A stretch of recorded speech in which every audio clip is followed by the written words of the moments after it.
Boa noite, vamos ingressando. Mais aí um encontro, mais um bate-papo, mais uma aula. Então hoje eu vou falar no direito processual civil. Sei que é um tema que todo mundo gosta, é ação rescisória.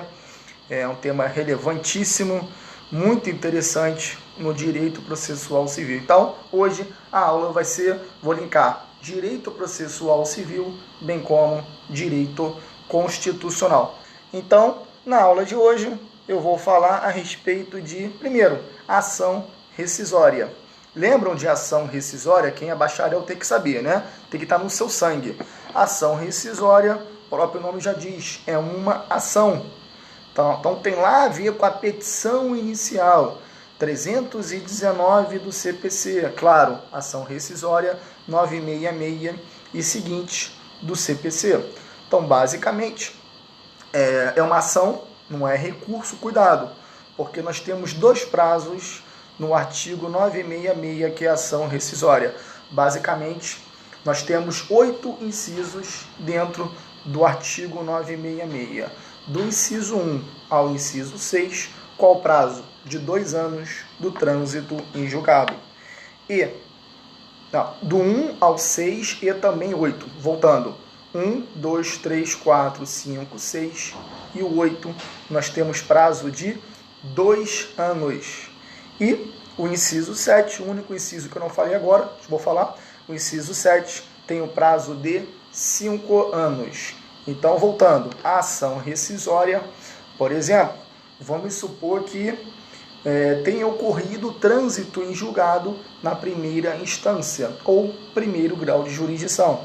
Muitos professores e professoras falam, não está errado, mas aquela ideia de, por exemplo, porque a ação rescisória, porque o trânsito em julgado sempre tem que ocorrer no STJ, no STF. Sempre não. Pode ocorrer aonde? Na primeira instância. Quem foi que falou que sempre tem que chegar até o STJ, STF? Exemplo clássico. Se, por exemplo, eu perdi o prazo na primeira instância ou primeiro grau de jurisdição, lá com o juiz. Se eu perdi o prazo, o Estado ou Poder Judiciário não vai ficar aguardando, esperando a boa vontade da parte entrar, por exemplo, o advogado entrar com prazo de 2 anos. Então, cuidado, não é recurso. Recurso, você estuda em processo civil, claro, processo penal. Mas aqui processo civil, recurso inconstitucional, recurso especial, extraordinário, embargos, apelação, recurso ordinário constitucional, famoso ROC, maravilha. Então, essa é a ideia quanto ao recurso. Prazo de 5 dias, 15 dias, lá no processo civil, embargo 5, beleza. Só que aqui não é recurso, é uma ação autônoma. Então, vamos pegar aqui 3 incisos. 966, inciso 1. Os mais comuns. O 966, inciso 1, traz a ideia de corrupção, prevaricação. Fala, doutor Leonardo. Prevaricação, concussão e corrupção. Então, imagina. A ingressa em face de B. Naquele processo, por exemplo, ocorreu algum dos crimes quanto corrupção, prevaricação, concussão. Pronto? Então, eu tenho do prazo do trânsito em julgado, eu tenho prazo de 2 anos, até 2 anos, para eu ingressar com essa ação rescisória. Esse tema é tão importante, caiu agora, em 2019, em Direito Civil. Salvo engano, se eu não me engano, foi o 29º exame agora, né, recente. Caiu agora na segunda fase a ação rescisória. Legal? Tema muito bom, que pode ser que caia novamente, mas não agora, né? Só 2021, 2022. Mas vamos lá. Então, no inciso 1, 966 traz corrupção, prevaricação, concussão. Quem que vai fazer? A parte, obviamente, que ficou prejudicada e desde que venha apresentar a documentação, comprovando nos autos, que ela, por exemplo, a outra parte ex-adversa, a parte adversa, por exemplo, dava um dinheiro para o juiz. Corrupção. Olha aí que beleza. Então, o que vai acontecer? Naquele processo originário, eu poderia ser o autor ou réu, tanto faz. Só que hoje eu sou o autor. Só que a questão aqui é que eu vou ingressar lá na segunda instância. Então, se o juízo, primeira instância, ou primeiro grau de jurisdição, ele foi corrupto, o que eu vou fazer? Vou ingressar na segunda instância. Então, vamos lá. Se um juiz é um juiz estadual, o que eu vou fazer? TJ, juiz estadual, eu vou ingressar aonde? Competência, endereçamento, lá na justiça, melhor, no Tribunal de Justiça, legal? Se for um juiz federal, exemplo, vou ingressar lá na segunda instância, TRF, e aí tem que ver de onde é o juiz para eu saber se é o TRF 1, 2, 3, 4 ou 5. Legal? Então, quais são os pedidos principais de uma ação rescisória? O que eu quero? Desconstituir o que aconteceu, o que ocorreu naquela situação. Inciso 1, corrupção, prevaricação, concussão. Legal? Inciso 2 também é importante, caiu na OAB. Inciso 2, que é o caso de impedimento. Então, no inciso 2, ele fala de impedimento e incompetência absoluta. Basicamente, eu tenho, exemplo, um divórcio, e aí vem um juiz trabalhista julgar o divórcio, ou um juiz na área penal, criminal julgar o divórcio. Não faz sentido via de regra. Então, quanto à matéria, ele é um juízo absolutamente incompetente. Então, vou poder ingressar com essa ação rescisória. Olha aí. Então, caiu na OAB, como eu falei, se não me engano, foi no 29º exame, casos de impedimento. Era uma advogada que era esposa ou alguém era marido de alguma coisa, não lembro agora o detalhe, mas foi caso de impedimento. Cuidado, o 966 no CPC, ele não coloca suspeição, até porque suspeição são causas subjetivas. Impedimento no C144 do CPC são causas objetivas. Pelo menos via de regra, entre aspas, são mais fáceis de nós identificarmos. 144, impedimento, e 145, a suspeição. Legal? Causas subjetivas. Então, estou trazendo para vocês, quem está chegando aí agora, seja bem-vindo, bem-vinda, boa noite. Estamos falando da ação rescisória. E no inciso 5 da ação rescisória, que é o ponto que eu vou falar agora, ele traz violar norma, violar manifestamente norma jurídica.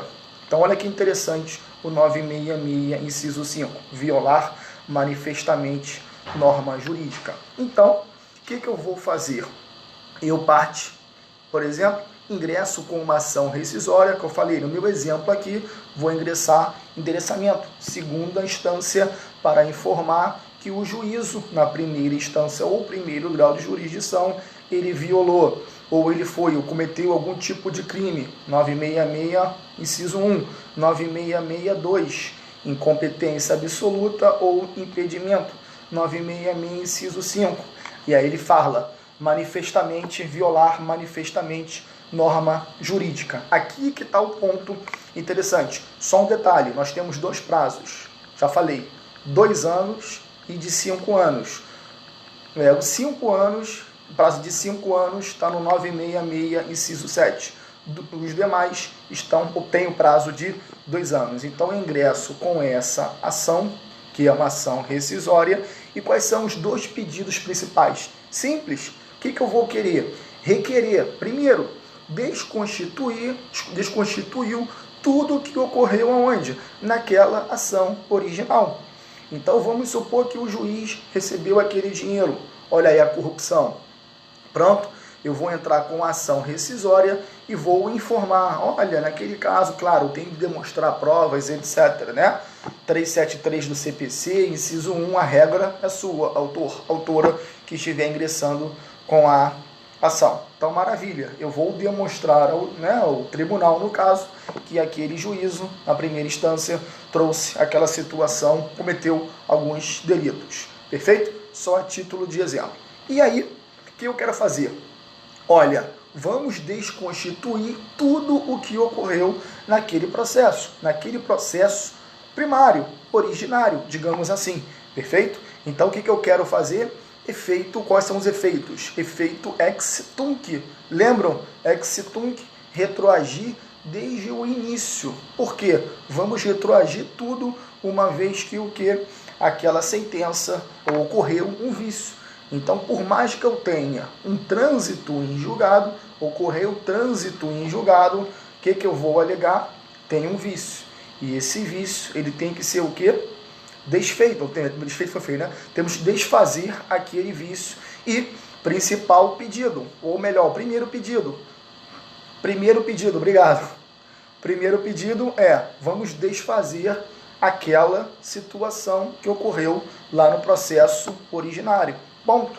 Qual é o segundo pedido principal? Melhor, o segundo pedido é o quê? Eu vou requerer um novo julgamento, porque o juízo, na primeira instância, por exemplo, ele não agiu conforme a imparcialidade. Ele foi imparcial. Lembram? Impedimento lá, marido com mulher, filho com filha. Lembrando? Então, aquelas questões de sogra com sogro, enteado, etc. Até o terceiro grau, causas de impedimento, dentre outras situações no 144. Ponto. Então, eu vou requerer a nulidade, todos os efeitos serão nulos, bem como um novo julgamento. Maravilha.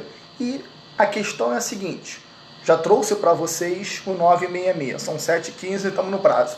Então eu trouxe para vocês a ação rescisória. Vamos pegar agora, entrar no lado mais constitucional, para fazer esse paralelo, essa pegada constitucional com o processo civil. Então é o seguinte, imagina que em 2018, agora, né, 2018, o juiz pegou lá o processo e ele, ao prolatar a sentença, então eu tenho lá o juiz, pegou o processo, legal. Esse caso aqui é tranquilo. Por quê? Porque o STF, exemplo, tá? Desde 2010, ele tem esse entendimento. Então, voltando, o Joãozinho ingressa em face da Mariazinha. Beleza. E o juiz, ao prolatar a sentença, chegou ao final, né? Concluso para a sentença, pronto. Ele pega, com base no entendimento do STF, o que ele faz? Pronto. Desde 2010, o STF tem esse entendimento. O que o juiz faz? Basicamente, vai fundamentar, claro, sempre tem que fundamentar, artigo 93, inciso 9 da Constituição, sempre temos de fundamentar, mas enfim, lei, doutrina, jurisprudência, etc. E aqui o juiz faz o quê? Desde 2010 o STF tem esse entendimento, então eu vou apresentar e vou julgar, melhor dizendo, conforme esse entendimento do STF. Maravilha. Só que, aí que está agora a questão, o problema principal. Então é o seguinte, juiz 2018, ele julgou com base no entendimento do STF, que desde 2010 ele aplica esse entendimento. Então não tem muito o que fazer. Desde 2010, então 8 anos, basicamente ele tem esse entendimento do STF. Só que chega agora em 2020, olha que maravilha, né? Dentro de todos os problemas que nós temos aí em 2020, para piorar a questão, o que faz o STF? Ele muda o seu próprio entendimento em 2010. Então, em 2010, ele entendia que aquela lei X era válida, lei constitucional, de acordo com a Constituição. Só que agora, em 2020, o que o STF faz? Ele altera ou muda o seu posicionamento. Olha aí a questão aí, o que eu quero dizer com vocês. Então, em 2018, o que fez o juiz? Ponto. Com base no entendimento em 2010, prolata a sentença com base do STF. Entendimento 2010. Pronto. Vamos supor que ocorreu trânsito em julgado na primeira instância. Ninguém entrou com recurso. Acabou. E aí? Pronto. Chegando agora, 2020, aquela lei, suposta lei que era constitucional, o STF, no controle difuso, que eu falei na aula passada, controle difuso, é agora, por exemplo, inconstitucional. Então eu tinha uma situação X, 2010, hoje um outro entendimento Y, que essa lei, por exemplo, é uma lei inconstitucional. A pergunta é, será que cabe ação rescisória? Olha o prazo, 2 anos. Então, transitou em julgado em 2018. Estamos no prazo ainda, 2020 eu tenho prazo ainda de 2 anos. Legal. Por mais que já estamos agora 17, né, de 12 de dezembro, enfim, quase já no recesso ali. Mas, voltei? Caí e voltei. Então, agora em 2018, tecnicamente, eu tenho o quê? Poderia entrar com essa ação rescisória. Por quê? Porque o artigo 966, inciso 5, traz violar manifestamente norma jurídica. Então, voltou, obrigado. Violar manifestamente norma jurídica. Então, se o STF tinha um posicionamento X em 2010, hoje, em 2020, ele tem um novo posicionamento. Então, via de regra, o que eu poderia fazer? Olha, entrar com uma ação rescisória, esquece aquilo tudo que aconteceu e agora vou poder ingressar com a ação. Tem os tópicos que eu anotei aqui. Então, trata-se de uma inconstitucionalidade, anotem por favor, inconstitucionalidade superveniente. Naquela época, ele entendia ser constitucional, válido, ingressou no ordenamento jurídico, hoje não. E aí, tivemos essa discussão se cabe ou se caberia ou não ação rescisória nesses casos, 966, inciso 5. Só que o STF, o que ele fez? Súmula 343. Então o STF editou a súmula 343. Vou ler com vocês. Não cabe a ação rescisória por ofensa literal disposição de lei quando a decisão rescindenda tiver baseado em texto legal de interpretação controvertida nos tribunais. Então, basicamente, é o seguinte, olha, naquele meu exemplo, em 2018, o juiz, o que ele fez? Ele se baseou quando ele foi prolatou a sentença e ocorreu o trânsito em julgado com a decisão lá em 2010. Pronto. Olha, desde 2010, ou seja, faz 8 anos que o STF tem esse posicionamento, lá em 2018, exemplo. Pronto. O que eu, juízo, faço? Vou prolatar a sentença com esse entendimento. Maravilha. Agora, se chega agora, fala doutor Roberto, se chega agora, em 2020, e o STF muda o seu posicionamento, olha o que aconteceria, olha a questão da insegurança jurídica. Então, o juiz, naquele momento, em 2018, ele não trouxe ou ele não apresentou nenhum tipo de vício quando ele simplesmente prolatou a sentença, inclusive com base no entendimento do STF em 2010. Agora, claro, tem a questão que eu falei agora, inconstitucionalidade superveniente. Ele mudou o entendimento do STF. Então, criamos, ou melhor, o STF criou a súmula 343, informando o seguinte: não cabe ação rescisória. Acabou? Claro que não, né? Tem que apimentar um pouco mais, senão não tem graça, né? Direito é assim. Se tiver muito simples, muito fácil, tem alguma coisa errada, né? Direito é assim. Se tiver muito lindo, muito belo, tem alguma coisa errada. Normalmente, sempre vai estar lá a doutrina majoritária, minoritária, ou 3, 4 teorias, etc. Legal? Então, esse foi o primeiro entendimento no STF. Não é possível, não cabe a ação rescisória, por mais que nós tenhamos hoje um novo posicionamento, questão da insegurança jurídica. E aí, depois que o STF trouxe a súmula, apresentou a súmula, o próprio STF, ele afasta a súmula 343. Então, voltando, STF, súmula 343. Não há que falar em ação rescisória, uma vez que na época o juiz, ao prolatar a sentença, o que ele fez? Ele se baseou naquele meu exemplo, naquele meu entendimento em 2010. Exemplo. Ponto. Então não há que falar em ação rescisória conforme o 966, inciso 5. Beleza. Só que logo depois, ele muda o seu entendimento, trazendo o seguinte: não, cabe sim ação rescisória, em controle difuso, ele trouxe, cabe ação rescisória, uma vez que o quê? ocorreu a inconstitucionalidade superveniente. Se eu mudei o meu entendimento, então cabe sim a ação rescisória. Acabou? Lógico que não. De novo, foi o que eu falei. Se tiver muito fácil, muito simples, tem alguma coisa errada. Então anotem aí, por favor, em 2014, RE 590.809, 590.809, em 2014, o que o STF faz?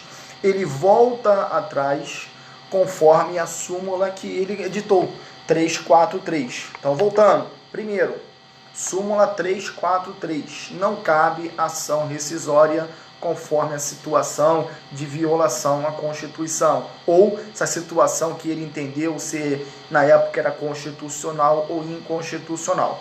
Depois da súmula, o que ele teve o entendimento? Olha, se naquela época, em 2010, eu entendia que a lei era constitucional, hoje a lei ela é inconstitucional. Então, violar norma jurídica tem a ideia de que eu estaria violando a Constituição. Então, depois, da súmula 343, pode sim ingressar com ação rescisória. Ponto. 2014 agora. Não há que falar em súmula, não há que falar em ação rescisória. Então, ele volta com seu entendimento originário, súmula 343. Então anotem aí, 2014, o RE 590.809.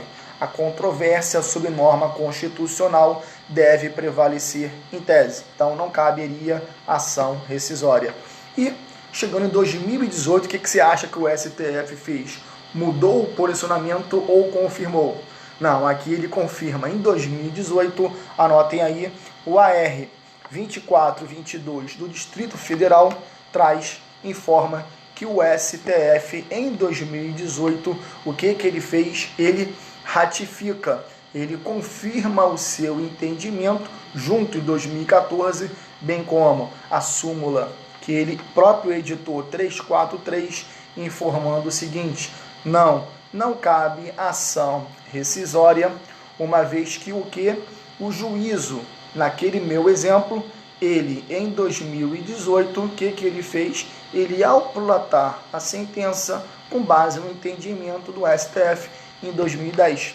Então, não há que falar aqui em algum tipo de vício na sentença, conforme o 966, inciso 5. Então, voltando, para ficar fácil o nosso entendimento. Súmula 343, não cabe ação rescisória.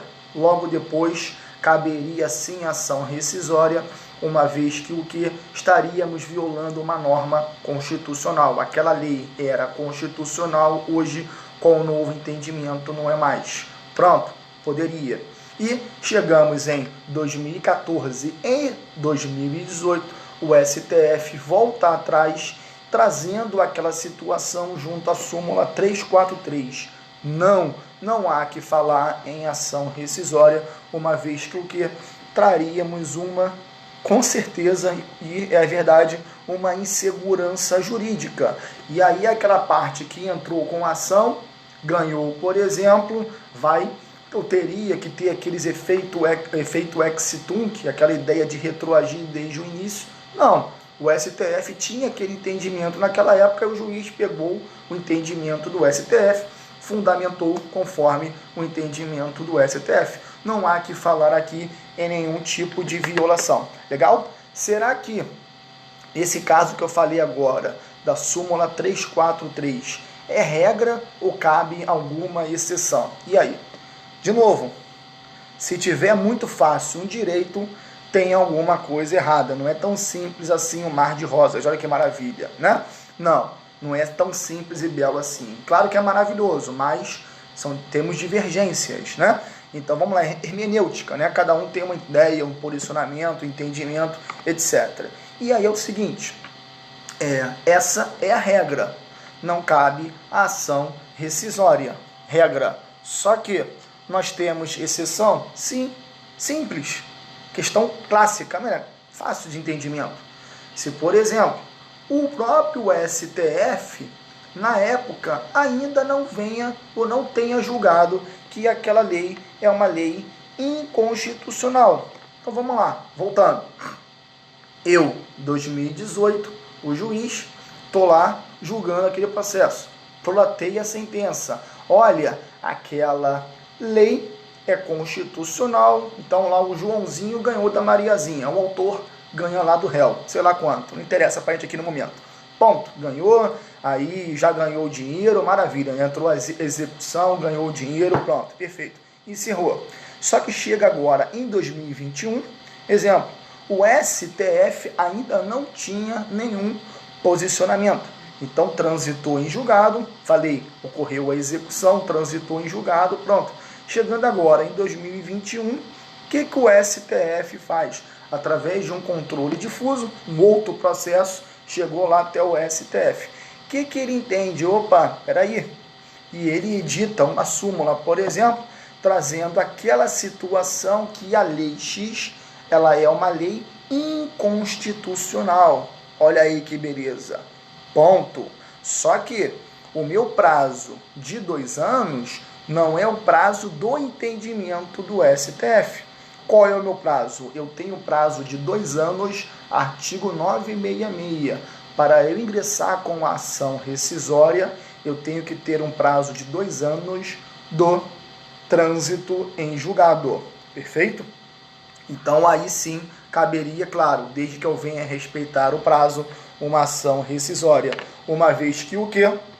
Agora em 2021, o STF entende que aquela lei seria inconstitucional ou é inconstitucional. Se o STF, através de controle difuso, entende que aquela lei é uma lei inconstitucional, aí sim eu poderia ingressar com a ação rescisória 966, inciso 5. Deixa eu voltar aqui no meu material.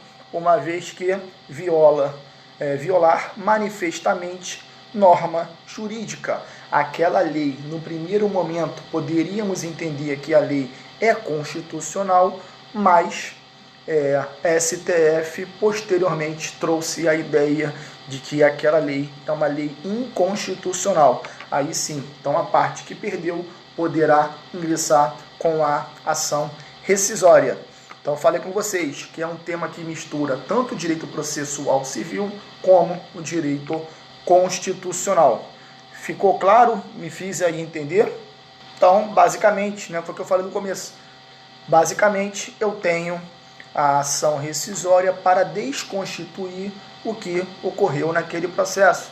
Quem ganhou, tudo bem que ele tenha ganho, etc. Mas a ideia é você ter aquele efeito ex tunc, retroagir do início, lá do começo, porque ocorreu uma violação à lei, corrupção, prevaricação, concussão, impedimento, incompetência absoluta, ou seja, o juízo é absolutamente incompetente, etc. O 966, inciso 5, fala, olha, violar manifestamente norma jurídica. Então não é só o Código de Processo Civil, o CPC, o Código Civil, etc., bem como a Constituição. Pronto, então estaríamos, no primeiro momento, violando a Constituição. Só que a questão é, o STF, para concluir, o STF em 2010 entende aquela lei, desde 2010, ela é válida, não tem problema nenhum. O que o juiz faz? Fundamenta conforme o entendimento em 2010. Chegou agora em 2020, o STF traz uma ideia diferente, diversa, quando ele entendia lá em 2010. Então agora, depois de 10 anos, ele muda o seu entendimento. Eu falei constitucionalidade superveniente. Então depois ele vem a entender, a trazer o que? Opa, aqui fala a doutora, agora ele vem trazendo, inconstitucionalidade superveniente. Aqui está fora. Essa lei não é mais constitucional. Meu entendimento agora que essa lei é uma lei inconstitucional, ou seja, não está de acordo com os parâmetros da Constituição Federal. Beleza? Então, foi criada, editada a súmula 343 do STF, não cabe ação rescisória. Logo depois, ele entende que caberia ação rescisória no caso, trazendo aqui o 966, inciso 5, violando norma manifestamente. Ele fala não, violando mais a Constituição, quando traz a ideia de lei inconstitucional e agora, ou melhor, na época era constitucional e agora inconstitucional. Então estaria violando, por exemplo, algum dispositivo da Constituição. Seria materialmente inconstitucional. Pronto, materialmente, né? Conteúdo.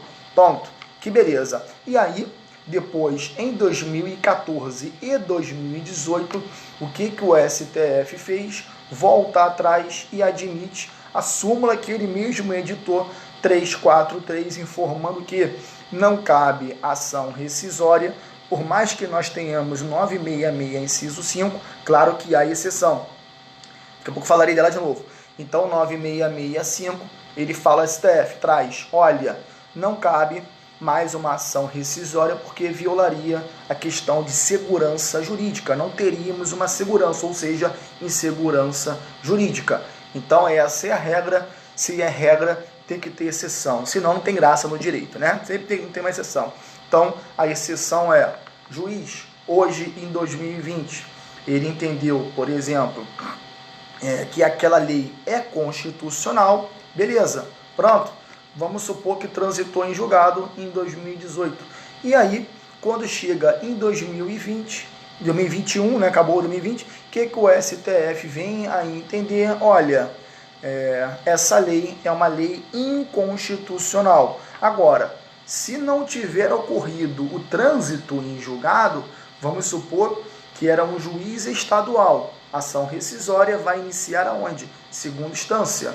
TJ, vamos supor, juiz do Rio de Janeiro, TJ do Rio de Janeiro. Então, o que a nosso tribunal vai fazer? Né? Do Rio de Janeiro, o TJ vai fazer? Ele vai julgar conforme esse agora novo entendimento do STF.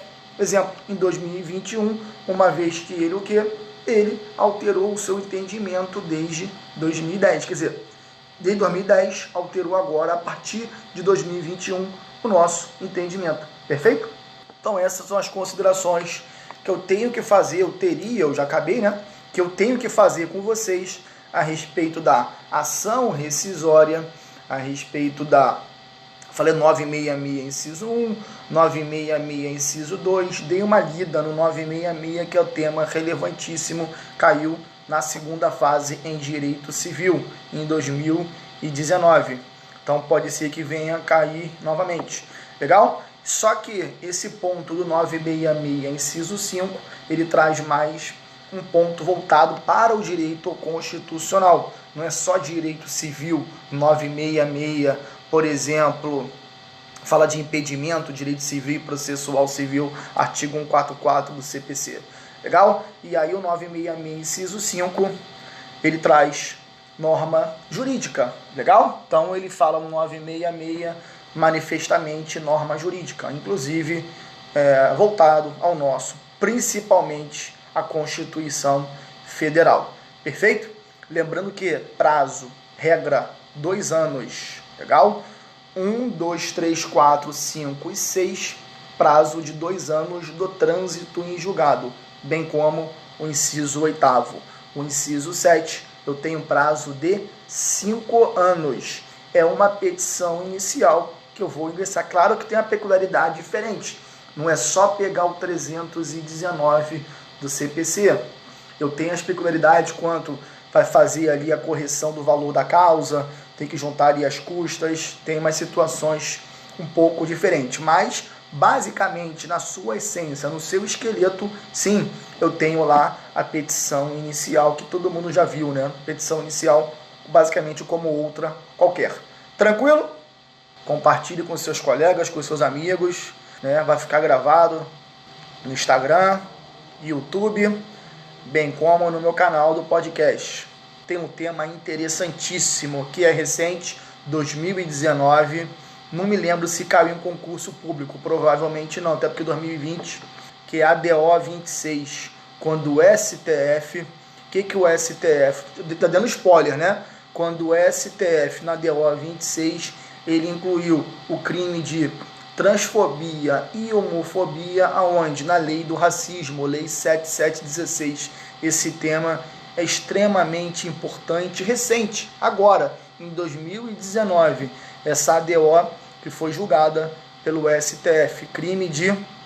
Com certeza vai cair na OAB, concurso público, com certeza, quando o STF ele incluiu o crime de transfobia e homofobia na lei de racismo, lei 7716.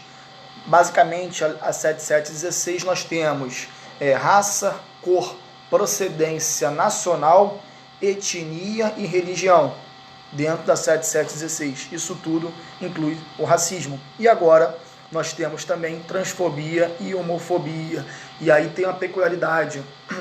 Existe uma crítica muito grande desse entendimento do STF, se ele criou um tipo penal, incluindo ou não a transfobia, homofobia, se ele criou esse crime. Criou entre aspas, né? Claro que o artigo 1º traz lá o princípio da legalidade, que ninguém, ou o poder legislativo que deverá ou deveria, criar esse tipo penal. Será que realmente o STF, ao trazer, ou apontar, ou julgar para incluir a transfobia e homofobia dentro do crime de racismo, será que ele realmente violou ou não o artigo 1º do Código Penal? Tema interessantíssimo, riquíssimo. Então, um abraço a vocês, tema muito bom, vai despencar em concurso público. Um abraço, galera, vou deixar salvo aqui no IGTV. Um abraço e até a próxima. Tchau, tchau.